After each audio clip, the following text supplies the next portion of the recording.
described as believing that aliens have landed on the Earth, and he has intensified his campaign to persuade Washington to acknowledge life beyond our skies. Mitchell argues that life is almost certain to exist on any other planet with a supportive environment. Some physicists, he points out, now believe it is possible to actually travel faster than the speed of light. He is 90% certain that many of the thousands of UFOs recorded since the 1940s belong to visitors from another planet. Although some have been delusions and others natural phenomena, too many remain unexplained, he said. This suggests there are humanoids manning craft which have characteristics not in the arsenal of any nation on Earth that we know of. This is very alarming, he said. Edgar Mitchell holds a PhD from MIT and stands to be a perfect candidate in this particular NASA UFO investigation. Mitchell says his research, including conversations with people who have worked in intelligence agencies and military groups, have convinced him that the American government has covered up the truth about UFOs for 50 years.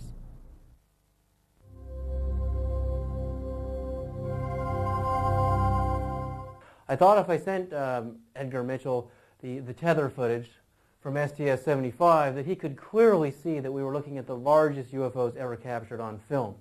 I wrote Apollo 14 astronaut Dr. Edgar Mitchell in October of 1999.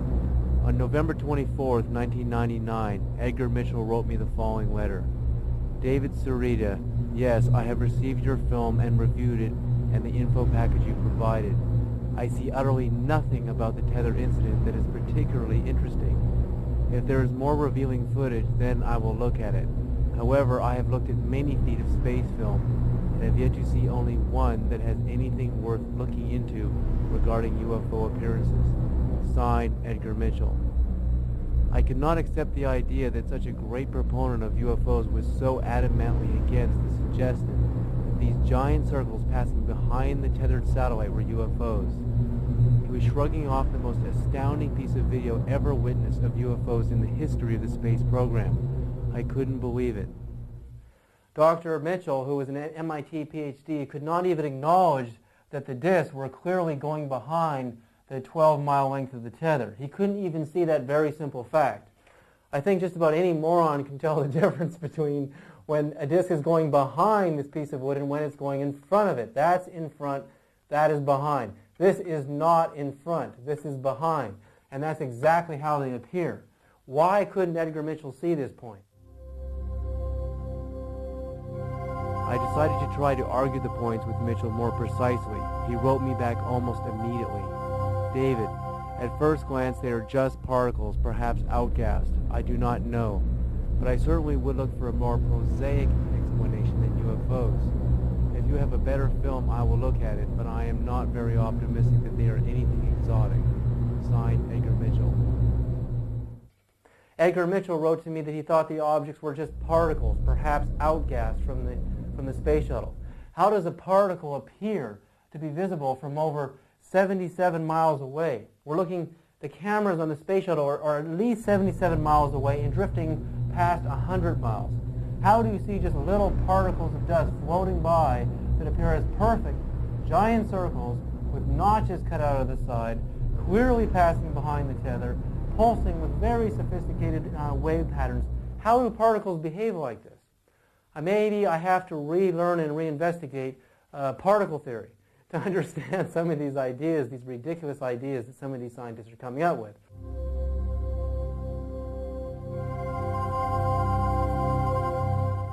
He wrote me back the following letter on December 3rd, 1999. David Sarita, I remain open-minded, but I saw nothing on the tape you sent that had sharply defined edges in the vicinity of or passing behind the tether. Also in the footage of the tether, the commentator on the spacecraft is making a running commentary. For really anything of significance in space around the tether at that time, don't you think they would have been saying something about it? If they were as big as you say, they would have been visible to the naked eye and surely reported, not ignored as seems to be the case. You comment about no infrared images. Of course not. If nothing is there, how could there be an infrared image? Signed, Edgar Mitchell.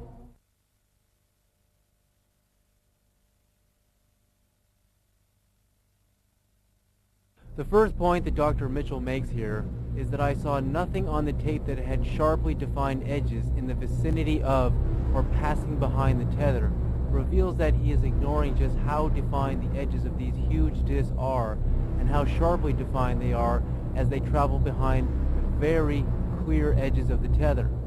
More precisely about the tether, we remember the Huntsville, Alabama NASA operator asking the crew, "And how wide does that tether appear to be? It seems to resemble a much wider strand than we'd expect. Can you describe which way the satellite is visible on that strand?"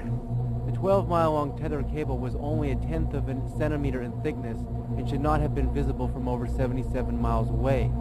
There was no answer to why it appeared so thick because the shuttle astronauts did not know the answer then. But on Wednesday, February 28, 1996, of the NASA STS-75 Day 7 highlights, they recorded the very reasons as the scientists report that they can measure sunlight-induced electrical charge on the tether and satellite as it moves through the daylight and night portions of its orbit around the Earth. Because the tether was charged with energy constantly by the highly charged particles in space and from the ionosphere, it produced a magnetic field around it which became sunlit and very visible. But also the report revealed that nitrogen gas from the satellite had been emptied and the gas would have become ionized, which could have produced a neon tube-like effect. This all explained precisely why the tether appeared so thick from so far away. It had nothing to do with the glare or out-of-focus theories. Claude is trying to do a quick, good job here adjusting the cameras. Copy that. Satellite now 100 nautical miles. Charlie, completely unzoomed, and you see the full extent of the tether. I tried to adjust the focus, but I can't get better than that. Okay, Claude. Thank you. You're going to zoom in now. So precisely, the UFOs can be seen passing behind the thickness of the tether's sunlight-induced electrical charge and ionized gas. The light shining off of the tether and the energized field obscures the light shining from the UFOs precisely because the UFOs are passing behind the tethered satellite. These are all facts that Dr. Mitchell was unaware of. This view showing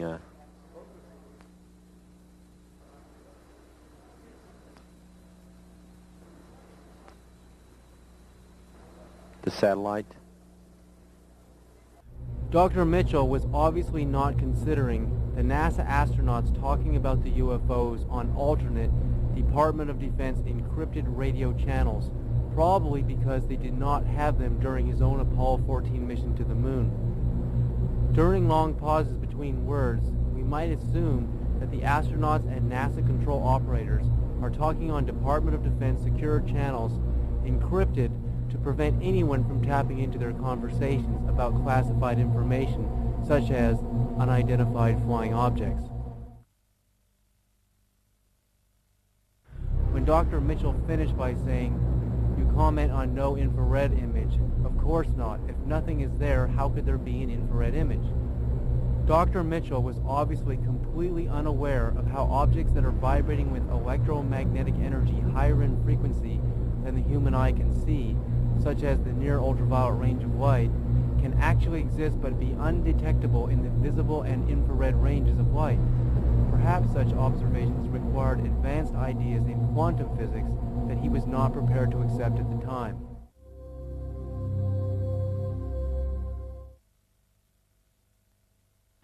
On February 18, 1999, I received the following letter from Dr. Joseph Newth III. Dear Mr. Sarita, I did look carefully at the video you sent, and I really must apologize to you for not replying sooner. The objects that were on the video appear to me to be floating debris from the cargo bay of the space shuttle. These objects often appeared to be fuzzy because they got quite close to the camera and were often out of focus. End quote. The test that you just saw, I showed the video camera here on a tripod, and I held a set of keys only 4 or 5 inches away from the camera, and you could see that they were very in focus. In the background, somewhere around 100 feet away, was the tree that you saw. The point that Dr. Newth makes about the video cameras on the space shuttle